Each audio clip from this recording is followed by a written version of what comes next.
I don't care who you are, rules are rules.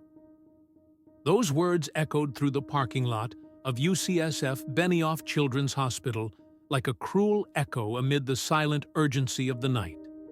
To understand how we arrived at this moment that would change two lives forever, we need to go back a few hours, when a common Toyota Camry was quietly approaching one of San Francisco's most important pediatric hospitals. You can perceive that some moments in life carry a weight that we cannot measure until it's too late. Steph Curry had purposefully chosen a common car, without a driver, without an entourage, just him and a mission that touched his heart in a way that few could understand. It was 6:50 in the evening, and the hospital closed visits at 7 o'clock sharp. 10 minutes. That was all that remained between a sacred promise and an opportunity lost forever. The antiseptic smell emanating from the hospital mixed with the eucalyptus aroma coming from the nearby park, creating that unique atmosphere that only those who have spent nights in hospitals can recognize. It was impossible not to feel the tension hanging in the air, a mixture of hope and despair that stuck to the skin like San Francisco humidity. Sophie was 8 years old, advanced leukemia, risky surgery scheduled for 6 in the morning the next day, and a single request that made her smile even when pain cut through her small body like invisible blades: to meet Steph Curry before the operation that would define whether she would have more time to dream. Connor Smith, at 22 years old, controlled the VIP parking spaces with the seriousness of someone who carried responsibilities greater than his age. Son of immigrants, a nursing student working to pay for college, each shift at that hospital represented not only money for studies, but a deep connection with the place where his father had worked as a janitor for 20 consecutive years. Rules exist for a reason, he murmured to himself while observing the intense movement of the parking lot. It was a phrase he had learned from his father, a man who had never had privileges, who had always followed every rule, every procedure, every hierarchy without questioning. For Connor, justice meant absolute equality, without exceptions, without favoritism, without flexibilities that benefited only those who had name or money. How many times in life do we learn that rigidity can be both a virtue and a trap? Connor was about to discover that some lessons are taught by the most painful moments. The Toyota Camry approached the VIP entrance with contained haste, almost respectful. Steph Curry got out of the car and walked toward the guard booth with steps that carried barely disguised urgency. He had promised Sophie that he would be there before the surgery, had guaranteed her parents that no professional commitment would be more important than those few minutes beside the girl. "Excuse me," Steph said, his voice carrying a note of anxiety that rarely emerged in interviews or public appearances. "I need a space here. I have a very urgent visit, and the hospital closes in 10 minutes. Connor raised his eyes from his clipboard and saw a common man wearing jeans and a simple t-shirt, driving a common car, asking for something that dozens of people asked for every day. How is it possible to recognize real emergencies amid so many invented excuses? How to distinguish genuine need from disguised privilege? "Sir, these spaces are reserved exclusively for medical staff and emergencies," Connor responded with the firmness that 20 years of paternal example had molded. "The general parking lot is a 10-minute walk away." 10 minutes of walking. 10 minutes that Sophie didn't have. 10 minutes that could mean the difference between a kept promise and a child sleeping into surgery without having met her hero. Something that deeply touches the human heart is witnessing the moment when two completely different realities collide without either party fully understanding what is at stake. Steph Curry looked at Connor, then at the clock, then at the illuminated windows of the hospital where Sophie waited. "You don't understand," Steph said, trying to stay calm while precious seconds slipped like sand between his fingers. "It's a child. She's waiting. The surgery is early tomorrow morning and—" "Everyone has their stories, sir," Connor interrupted, feeling a familiar irritation growing in his chest. "My father worked at this hospital for 20 years and never asked for special privileges. I don't care who you are. Rules are rules. Rules exist for a reason, and at that moment, Connor Smith believed he was defending something sacred, the equality that his father had never questioned. Naturally, this leads us to the moment when the blind defense of principles was about to clash against the cruelest reality that Connor had ever imagined facing. Steph Curry took a deep breath, feeling the night air of San Francisco fill his lungs with that unique mixture of sea salt and eucalyptus that always calmed him before the most important games. But this time, there was no basketball court waiting for him. There was only an 8-year-old girl who might not have many future opportunities to be disappointed. "Listen," Steph said, approaching the guard booth with open hands, in body language that any father would recognize as honest pleading. "I understand your rules, but there's a child in there named Sophie. She has leukemia. The surgery is tomorrow at 6 in the morning and, well, it might be her last chance to meet someone she admires. You can perceive that there are moments in life when the truth sounds exactly like a well-elaborated lie." Connor Smith looked at that ordinary-looking man and felt the familiar irritation growing in his chest, like boiling water in a pot. How many times had he heard similar stories? How many creative excuses did important people invent to cut lines that ordinary people religiously respected? "Sir," Connor responded, his voice gaining a hardness that 22 years of life in a working family had forged. "Everyone has their emergencies. Everyone has their excuses. The difference is that some people think they're special enough to break rules that the rest of us follow." The sound of sirens echoed in the distance, mixing with the constant murmur of a hospital that never slept. It was impossible not to feel the tension growing between the two men, thick as the fog that was beginning to form over the city hills. Other visitors leaving the hospital began to slow their pace, realizing that something important was happening at that guard booth. Steph looked at the hospital clock. 6:53 in the evening. 7 minutes. The general parking lot was a 10-minute walk away, which meant that even running, he would arrive after visiting hours.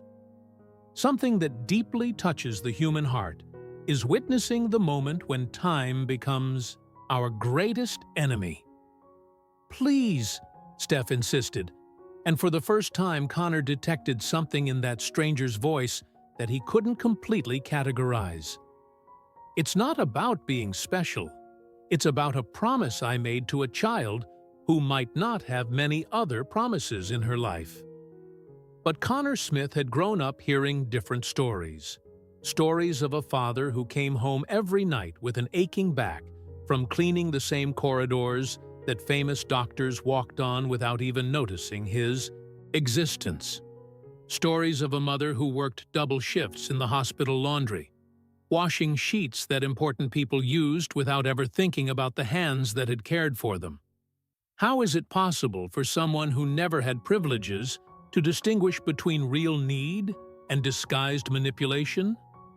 For Connor, the answer was engraved in the memory of every sacrifice his family had made without ever asking for exceptions.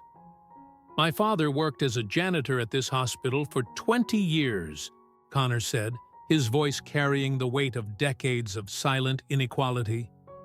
20 years cleaning rooms where important people made important decisions.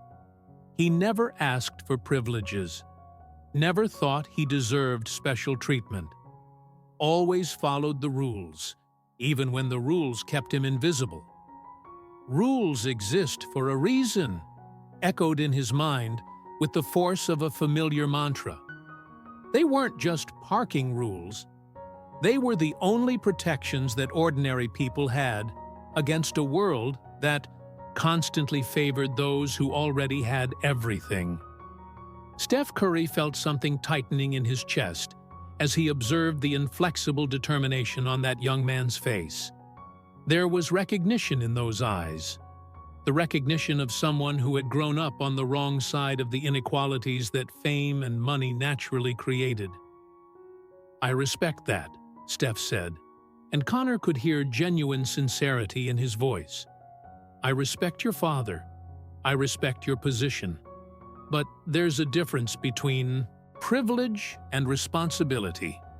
Sometimes, when you have a platform, you have obligations that—" "Everyone has their obligations," Connor interrupted, his voice rising a tone while other visitors began to discreetly gather around the scene. "The difference is that people like you think your obligations are more important than the rules that people like my father followed their entire lives. What would you do if your entire identity was built on the belief that equality means absolute rigidity?" Connor Smith was defending more than parking spaces. He was defending the dignity of every person who had followed rules, even when following rules was costly. Suddenly, a nurse came out through the hospital's main door, her accelerated steps echoing on the concrete with the characteristic urgency of someone carrying important news. She looked around, located the discussion at the guard booth, and began walking toward them with an expression that mixed recognition and concern. Naturally, this leads us to the moment when reality was about to shatter all the convictions that Connor Smith had built about justice, equality, and human nature. Rachel Kim walked toward the parking lot with the controlled haste of someone who had spent 15 years navigating between medical emergencies and broken hearts. Her nurse shoes made that characteristic sound on the concrete, a rhythm that anyone who had spent nights in hospitals would instantly recognize. But when her eyes located the familiar figure arguing at the guard booth, her steps accelerated with a completely different urgency. "Steph?" Rachel called, her voice cutting through the night tension like a sharp blade. "Steph Curry. Sophie is asking if you're still coming to visit her. She's afraid of tomorrow's surgery." You can perceive that there are moments in life when reality shatters our convictions with the force of an emotional tsunami. Connor Smith felt his internal world trembling like a building during an earthquake, every certainty he had built about that situation beginning to crack and crumble. "Rachel?" Steph responded, relief and anxiety mixing in his voice like ingredients in a bitter recipe. "Yes, I'm trying to get to her, but—" He gestured vaguely toward the guard booth where Connor remained motionless, processing information he couldn't completely categorize. "Sophie?" Connor murmured, his voice coming out hoarser than normal. The antiseptic smell coming from the hospital now carried a different weight, heavier, more real. It was impossible not to feel as if the ground was moving under his feet. Is there really a child named Sophie? Rachel Kim looked at Connor with that expression that nurses develop after years of seeing hope and despair dancing together in hospital corridors. Sophie Martinez, 8 years old, acute lymphoblastic leukemia. She's been in the pediatric ward since Monday. The surgery to remove a brain mass is scheduled for 6 in the morning. How is it possible that truth sounds so different when we finally hear it out loud?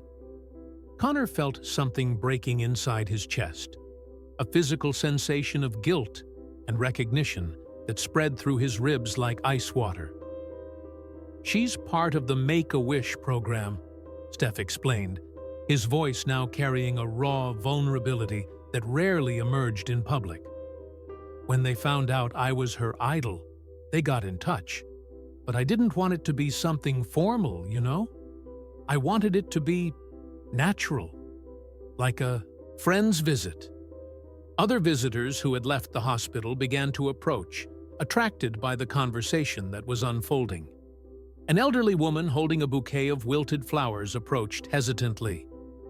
"Are you really Steph Curry?" she asked, her eyes lighting up with recognition. "My grandson was hospitalized here last month. He said a famous basketball player came to visit him, but was so discreet that nobody believed him."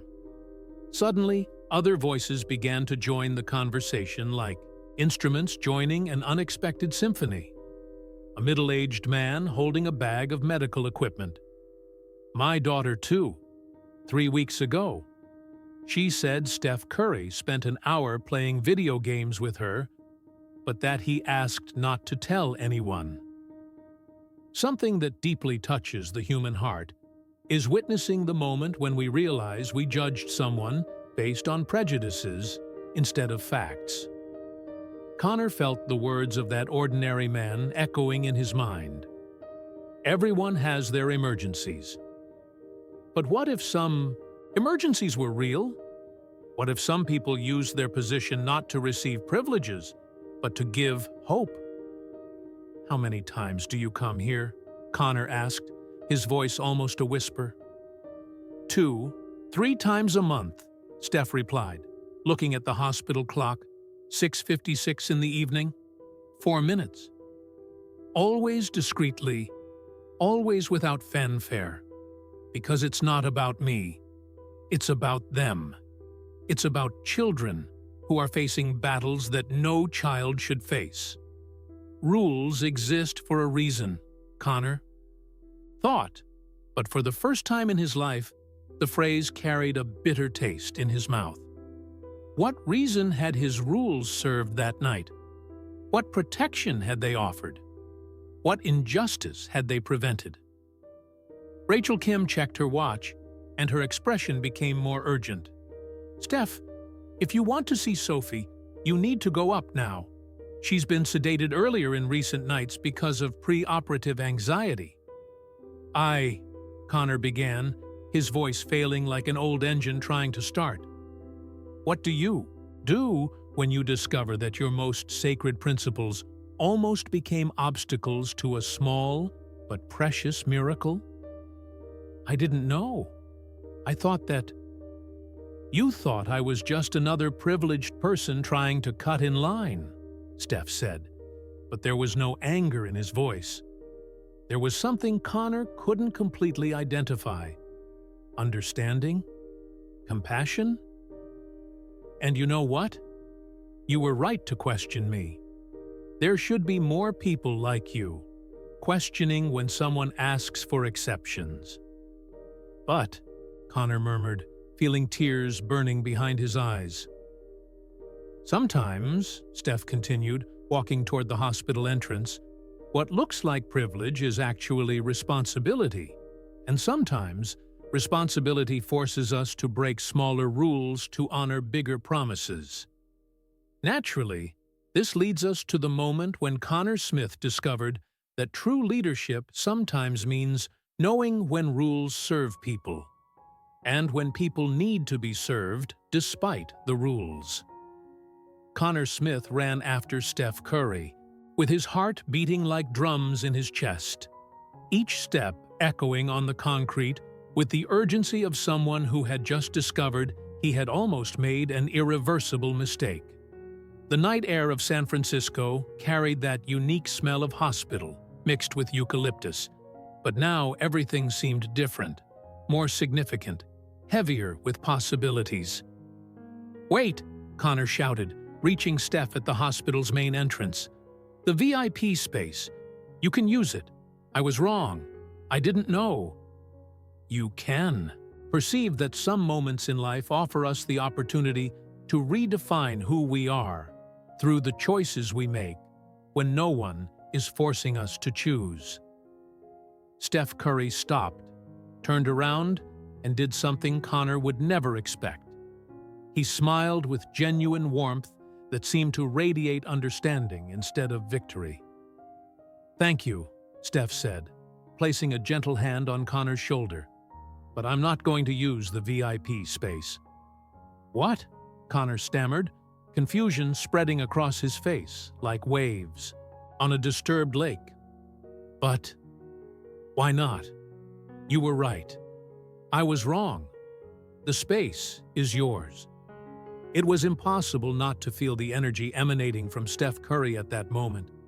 Not the energy of a celebrity or a famous athlete, but the energy of someone who had learned to transform position into purpose. Because this isn't a lesson about being right or wrong, Connor. It's a lesson about something much bigger. Suddenly, Steph did something completely unexpected. He walked back to his Toyota Camry, drove to the general parking lot that was a 10-minute walk away, and parked in a common space, like any normal visitor would do. Connor followed him, mesmerized by a demonstration of leadership that challenged everything he thought he knew about power and privilege. "Come with me," Steph said, beginning to walk toward the hospital. "I want you to meet Sophie. I want you to understand why some rules need human context. How is it possible that a 10-minute walk can contain more wisdom than years of rigid convictions?" As they walked through the silent streets of San Francisco, Steph began to talk about responsibility, about how to use influence to elevate others instead of elevating oneself. "You know," Steph said, his steps creating a constant rhythm on the asphalt, "my grandmother always told me that real leadership isn't about getting what you want. It's about ensuring the right people get what they need. Something that deeply touches the human heart is witnessing the moment when we understand that true strength comes from serving something greater than our own interests." Connor felt each word penetrating his soul like seeds being planted in fertile soil. When they reached the hospital, it was 7:02 in the evening. Technically, visiting hours had ended, but Rachel Kim was waiting for them at the entrance with a smile that carried years of experience in making small miracles happen. "Sophie is still awake," she whispered. "She can't sleep." Sophie's room was small, illuminated by that soft light that hospitals use to not disturb sleep. But Sophie wasn't sleeping. She was sitting in bed, her big eyes shining with a mixture of hope and fear that only children facing the impossible can carry. "Steph!" she exclaimed, and Connor felt his heart breaking and rebuilding simultaneously. The pure joy in that girl's voice was like heavenly music, cutting through all the pain and uncertainty that filled that place. "Hi, champion," Steph said, sitting on the edge of the Eucor bed with the naturalness of someone who had done this dozens of times. "This is my friend Connor. He works here at the hospital and helps take care of special people like you. How many times in life do we witness the exact moment when someone transforms before our eyes?" Connor watched Steph spend the next hour talking with Sophie about basketball, about dreams, about hope. There were no cameras, no publicity, nothing but a man using his position to give light to a child who would face darkness the next morning. "She's going to be fine," Sophie said suddenly, looking at Connor with that strange wisdom that children sometimes carry. "My surgery is going to work out because now I know there are good people taking care of me." Rules exist for a reason, Connor thought for the last time, but now the phrase carried a completely transformed meaning. The real rules weren't about parking spaces or rigid hierarchies. They were about compassion, about serving those who need to be served, about using whatever power we have to create moments of light in lives facing darkness. 3 months later, Connor Smith had become the most empathetic employee at UCSF Benioff Children's Hospital. Sophie had not only survived the surgery, but was in complete remission. And Steph Curry had established a scholarship in the name of Miguel Smith, Connor's janitor father, for children of hospital employees who wanted to study medicine or nursing. True leadership, Steph had said on the day he delivered the scholarship, is knowing when rules serve people and when people need to be served despite the rules. Naturally, this leads us to the understanding that sometimes the greatest miracles happen not when we break rules, but when we discover that the only rules that really matter are those written in the human heart. Compassion, service, and the courage to use whatever influence we have to make the world a little brighter for those facing their own darkness.